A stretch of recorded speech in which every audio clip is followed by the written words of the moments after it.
What's up, guys? Welcome back to my channel. My name is Lauren, and on my channel we talk about money and mindset as well as my family's own journey to pay off six-figure debt. So if you like videos like that, then just keep watching. Today we are going over our February 2022 budget. Every single month I post two budget videos. One is a budget with me video at the end of the month with our budget for the following month, and then the other is a video at the beginning of a month recapping our budget for the prior month. So this video is reviewing everything that we did budget-wise in February of 2022. We are working on paying off six-figure debt. Like I said, we've got two giant student loans at this point. That's all we're working on paying off. And I post debt payoff updates separately from this video every single month if you want to see all those details. But today we are looking at the budget and how we made progress towards our financial goals through the use of our budget. If you like this spreadsheet, I do have it available for purchase in my Etsy shop, which I'll link in the video description. It comes with a detailed video tutorial along with me every month showing you our own family budget, and it is an instant download to Google Sheets. So like I said, the link for my Etsy shop will be in the video description if you want to check it out. It comes with a net and gross monthly and annual budget spreadsheet. So today I'm using the gross budget spreadsheet, which just means our income before taxes or insurance or anything come out. So you'll see where I have here like our taxes and health insurance and 401k deductions, and I just like doing it that way because I have these pretty little charts at the bottom that show how we did for the month percentage wise, and I like to see if we're hitting 15% towards retirement in this yellow section for the month. So if you use the gross budget, it's easier to see that. But it does come with a net budget spreadsheet as well if you like to budget off your actual amount that hits your bank account that you get paid from your paycheck. That would be the net budget. Okay, so without further ado, let's jump into it. So we had expected and budgeted for $11,946 this month for total income, and we brought in $12,101. So that was $155 more than we had budgeted for. We're usually pretty close on, but I always try to find ways to make like a little bit of extra money in the month. And this month I had one Acorns referral. So I invest in two different investment accounts mainly, and I'll talk about those when I get to this pay yourself first section. But one is Acorns, and so I got a $5 referral bonus for somebody signing up using my link. And then also I got a $150 health insurance refund for home exercise equipment. So if you guys have purchased any home exercise equipment in 2021 or 2022, double check with your insurance provider because mine is reimbursing up to $150 for that equipment. So I submitted that, and it took me like 5 minutes to find the receipt from the order of the equipment that we had purchased online and then submit it on my health insurance website. And then like 10 days later, we got a check in the mail for $150. So that was awesome. And we were able to send all of that to debt this month. So any extra I bring in, we try to put towards our main financial goal, which is debt payoff. So that was really fun to be able to make a bigger debt payment than I thought we were going to be able to this month. Okay, the next section is taxes and insurance. So for taxes, we had $2,040 withheld from paychecks. That's a combination of my husband's income and my income, and then from my husband's paychecks, because we have our family insurance under his work, we paid $398 for health insurance for a total of $2,438. Next, for pay yourself first, there's two things in this section. So one is my husband's 401k. So we have his 401k set to deduct $788 per paycheck, and if we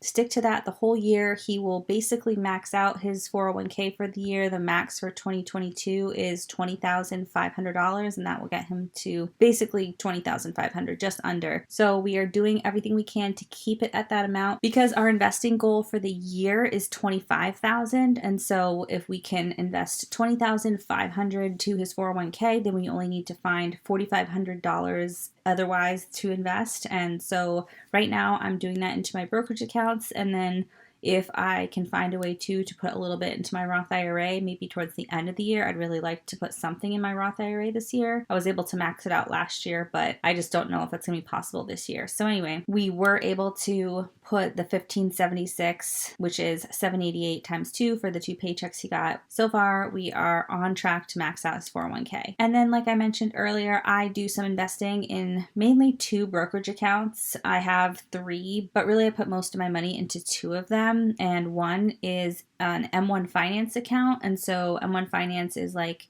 a general brokerage, kind of like Fidelity or Vanguard, and I've been using them for over a year now, and I just find it to be a little more user-friendly than Fidelity and Vanguard, just the way their app is set up. It's just really approachable, and I actually did a review on them where I gave a lot more detail about how M1 Finance works, so I'll put that review in the video description if you want to check them out. But yeah, you can open a Roth IRA there, you can open a traditional IRA, you can open just a general after-tax brokerage account like I did. And also, if you open an account for the first time and you deposit $500 if it's a Roth IRA or $100 if it's just a general after-tax brokerage account, then you will get $50. And I think that promotion goes through the end of March. So if you want to get your $50 and open an investment account and invest along with me, I will put that link in the video description. And like I said, I'll also put my M1 Finance review in the video description. And then for Acorns, I did get a $5 referral. So for this $255, actually, I didn't put any of my own money in. I put it in our budget, but all this $250 in this line item was all referrals from M1 Finance. So I got 5 referrals from people signing up in the month of February. So thank you guys so much if you used my link.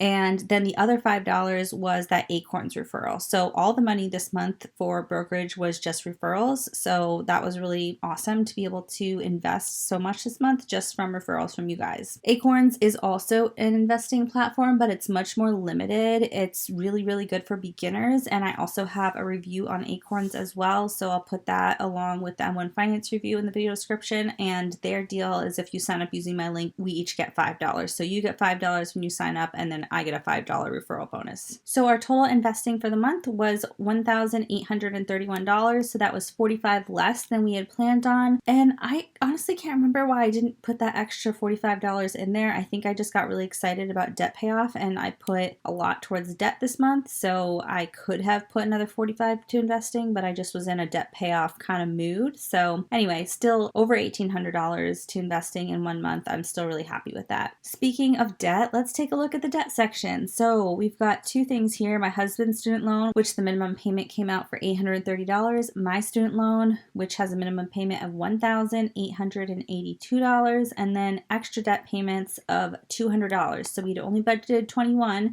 And like I said, I was excited about debt payoff and we got the extra money from the health insurance reimbursement. So we paid $179 more this month to debt than we had originally budgeted. So total to debt, we were just under $3,000. It would be so nice to have a month where we do hit that $3,000 month. I know that'll come up at some point this year, but we haven't hit it yet in January, February. So $2,912 went to debt in the month of February. And you'll notice if you're new to my channel, this does not include our mortgage. Our mortgage is over here in the fixed expenses, which I'm going to talk about next, but this debt section is just for the debt we're trying to pay off for our debt-free journey. We are not trying to pay down our mortgage early for 2 reasons. One, if we weren't moving anytime soon, it's just not a priority for our mortgage to be paid off right now. We really want to focus on investing and paying off our student loans. And 2, we actually are planning on moving in 2023. We're planning to sell our house. So even if for some reason we didn't have any debt, which there's no way it'll all be paid off by the end of this year, we would probably not put extra to our mortgage because we are planning to sell the house. And so we would just put the extra towards investing if that were the situation. Okay, so let's scroll over to our fixed expenses. These are really fixed, as you can see in this difference column. There's only one that was a little variable, and that's this miscellaneous category. We went over by $8. So we spent $58 instead of $50. So you can see here, $8 over, but the rest is all fixed. Our condo fee, because we live in a detached condo, so it's like a small house, and then our mortgage, life insurance, internet, security, car insurance, subscriptions, and then that miscellaneous. So total for the month was $2,422 on fixed expenses. And then finally, our sinking funds. If you're not familiar with sinking funds, this is like the most pivotal budget move you can make, in my opinion, is to include sinking funds. We didn't include sinking funds for a long time and our budget was all a mess, and then we started doing sinking funds and it just finally all clicked. So a sinking fund is basically a fund where you set aside money every single month for an expense that it may be a regular expense. It may be something that only happens a couple times a year. It may be something that happens on a regular basis or an irregular basis. So a regular basis, for example, is utilities. It fluctuates in the amount that we pay every month, but it happens every month. Whereas an example of an irregular expense would be car maintenance. So car maintenance expenses happen every single year, multiple times a year. We just don't know how much they're going to be and when they're going to happen. So we have a lot of sinking funds, and I really enjoy doing sinking funds. Conceptually, they're kind of like cash envelopes. Like if you're setting money aside for Christmas every month in an envelope, and then you use money at Christmas time from that envelope to buy Christmas presents, that's essentially a sinking fund. And we just do it digitally through our spreadsheet. So I like to think of these as digital cash envelopes. So let's go through them. First of all, we've got our emergency fund. We didn't budget to put anything into our emergency fund this month. So the budget and actual are both zero. We didn't spend anything from our emergency fund this month, which is always a good month when you don't have to spend from your emergency fund. So our ending balance was also $9,000. Next, we have groceries. Man, groceries, guys, has been a struggle. We really had to hustle and focus this month to stay on budget, but we were able to do it. So we started out the balance this month in our grocery sinking fund at $4. We budgeted $1,000, which we budget $250 per week for groceries. And this includes any takeout we get, which is very minimal. And then household goods like soap and paper towels and stuff like that. So we actually did put $1,000 into this fund, and then we spent $1,001. So we ended the month with $3 in the sinking fund. Next is vacation. So we started with a balance of $457. We budgeted $0 this month, and we didn't spend anything. But in March, you are going to see some expenses come out for vacation because we did book our first vacation since September 2019. And it is not an extravagant vacation. It is very short, and we're not going very far. We're just going to a local aquarium. It's not that local. We have to go drive far enough to stay overnight. So we're going to stay overnight one night in a hotel, me, my husband, and my almost 3-year-old daughter, and then go to the aquarium, go out to lunch, go out to dinner, and, just come home.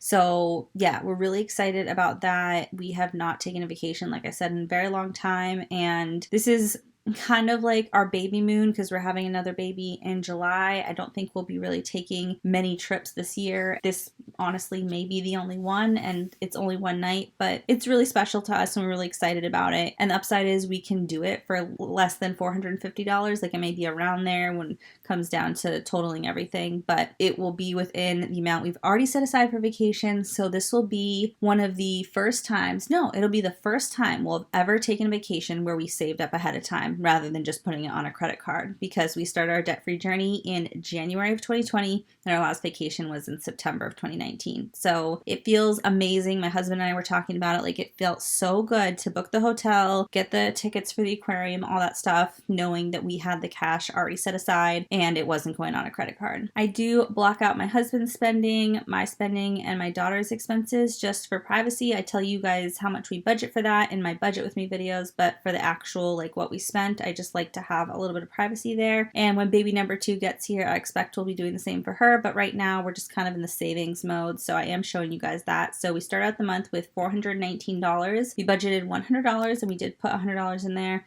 We spent $30, and so we ended the month with $489. And I know that we need about $600 just for the cord blood banking that we're planning to do. We did it with my daughter, and we are planning to do it with this baby as well, as long as they can safely do it when I deliver. And so I remember the fee was around $600 or so for that. And so we're hoping to have more than $600 in here by the time July rolls around. So we've got 4 more months after this to save up money. So we should have more than the $600 we need, but there's other things we'll need to buy for her. So we are not planning to buy very much at all. And also now I know you just need a couple of basics when the baby gets here. And then after they're here, you maybe need to go out and buy some things based on your baby's particular needs and preferences. So I'm trying to be really diligent about using what we have, staying organized, and not going overboard with buying stuff. So like this $30, I bought 2 sets of sleepers. They had this set of 2 sleepers for $15 at Target, and they were the zip up ones, and they have the little cuffs over the hands, like, you know, when they're newborns and they scratch themselves. So they had the cuffs on them, so you don't have to do separate mittens, and they were zip up, and they were super soft. So I got them in the newborn size and the 0 to 3 size, just because I know those are really nice to have, and I did want to get a couple little like nice new things for her. So it wasn't a total necessity, it was more of a nice to have, but it's kind of a necessity because newborns go through a lot of clothes. So anyway, I'm trying to be really like intentional with my spending for this baby. So I really haven't started buying stuff. I bought 1 pack of diapers and I think that's it. So yeah, I will be spending out of this fund before she's here somewhat, but I'm hoping to have at least $600 in here by the time July hits so we can pay for that cord blood banking, you know, setup in cash. Next, we've got kids activities. So my daughter did start a gymnastics class, which she is absolutely loving. So we've been putting $50 aside in this account since only January, so last month. So there was $50 in there, and we added another $50 this month. So we then spent $140 because the initial like trial class and the sign up fee and the first month was $140, but that gets her paid through March. So even though this fund has negative $40 in it, we won't be spending really much from it in March, at least for gymnastics. I do want to get zoo passes as well, so that might eat up the rest of it. But anyway, starting in April, it'll be $95 a month for her gymnastics. So I did up this in my March budget to $100. So going forward, we have enough to at least cover gymnastics. And then obviously, like as more stuff comes up for her, more opportunities for activities, we may up it as well. But for now, we're just upping it to $100. So it was $50 this month, but it'll be $100 for March. Next, we've got Miles expenses. Miles is my cat, and so he started out the month with negative $77, and we put $150 a month for him. We only spent $5 on him this month, so he had $68 at the end of the month. Next is gas. We started out the month with $69. We put only $50 in this month for gas, which is really only 1 fill up because we had $69 in there, and we did 2 fill ups, and so we ended the month with $9 in our gas fund. If you are looking for a way to save a little bit on gas, my favorite app that I've been using now for a while and I really enjoy is Get Upside. And each time I fill up, all I have to do is click on the gas station that I'm at before I fill up. And then after I fill up, take a picture of my receipt, and I get anywhere from 10 to 40 cents off per gallon. And that just accumulates in the account, and then I can request a direct deposit into my bank account, or you can redeem it for gift cards. So again, that's Get Upside. And if you use my link, you'll get, I think right now their promotion is $2.22 when you sign up. And then sometimes the promotion is that if you use my link, you get an extra 15 cents off per gallon for your first fill up. So depending on when you're watching this, it may be one of those 2 promotions or another promotion. But either way, if you use my link, you get some sort of bonus when you sign up. So yeah, definitely recommend that. And I noticed that they are actually adding like restaurants and stuff on there. So you can do the same thing for food. For some places, there's not too many around me, but maybe where you live, there's more options for cashback for restaurants. So that link will be in the video description if you want to check it out. And as always, thank you for using my sign up link because I do get a referral bonus for sending you their way, and that helps out me and my channel. Gifts, we started out with negative 20 and we did put $100 in there. Well, actually, no, it looks like we put $113 in there. We spent $90, and so we ended the month with $3. I think I put extra money in there because we had a little extra, and we saw that if we put it in this gifts fund that we would get out of the negative. So yeah, I think that's why we did that. Next, home decor. Nothing in home decor this month. I usually put about $25 in there, but I skipped it this month. Car maintenance, we didn't put anything in this month. We started out with $65 and we spent $130 on car maintenance. So that left us with negative $65. And by the way, like all these sinking funds, everything listed in this column is all in one bank account. So if one of these goes negative, it's not actually a bank account that's negative. Next, we've got house maintenance. So that started out at negative $115. We we didn't put anything into house maintenance this month. And then it has a negative here. So usually when we spend money, it's a positive number, but there's a negative here, a negative $87. And that's because we returned something that was, we didn't end up needing for the house. So we put that money back into the sinking fund. So even though we started with negative $115, we ended the month with negative $28. So this is also another negative sinking fund. So sometimes I let them sit negative and I don't worry about it too much, but I do try to get them back into the positive, like usually pretty quickly, but sometimes it's just like I'd rather make more of a debt payment than have the month end with positive balances in all of our sinking funds. And that's what I did this month. All right, cell phone, we have $870 in there. We set aside $150 and we paid $197, so that left us with $823. Next, we have town, sewer, and water. Water comes out quarterly and sewer comes out twice a year, so I just like having this as a separate line item. And this fund has been working out really well for us. So start out with $196, and then we put $85 in like we do every single month, and we didn't have any bills this month, so we ended with $281 in this fund. Next is utilities. We started out the month with $639 in this fund, which seems like a lot, and then we put in $300, but we spent $586 on utilities. Like, comment below and let me know if that's an absurd amount on utilities for where you live. Here it is not. Like, I got our energy report and it shows that we are on the lower end of average for all neighbors in a 2-mile radius. So like, we are not doing anything wrong when it comes to utilities. Our house is fairly new and energy efficient. It just is super expensive right now. And man, like, I remember when my rent used to be like $550, let alone just the utilities. So hoping that the weather eases up soon and we get a little break on utilities, because this sinking fund is not going to keep up with the cost of utilities. Like, it's going to go negative in the next couple months if these bills don't ease up. So it's either going to go negative for a little bit and then hopefully the bills will ease up and it'll catch up, or we're going to have to increase this $300 a month, which I really would prefer not to do, but if we have to do it, we have to do it. So we ended the month with $353 in this fund. And finally, Christmas/Aria B Day, that's my daughter. So we started out with $100 in this fund. We didn't put anything this month, so we ended with $100 in this fund. Her birthday is in May, and so we should have several $100 by then to pay for any birthday celebrations we want to do, and then whatever we don't spend plus whatever we put in for the rest of the year is what goes towards our Christmas expenses. So we started out the month with $11,277 in sinking funds. We budgeted $2,485 to put into our sinking funds. We actually put in $2,498. We spent $2,944, so we ended the month with $10,831. And the way I look at this is, as long as it is above this $9,000 balance, we are not dipping into our emergency fund. So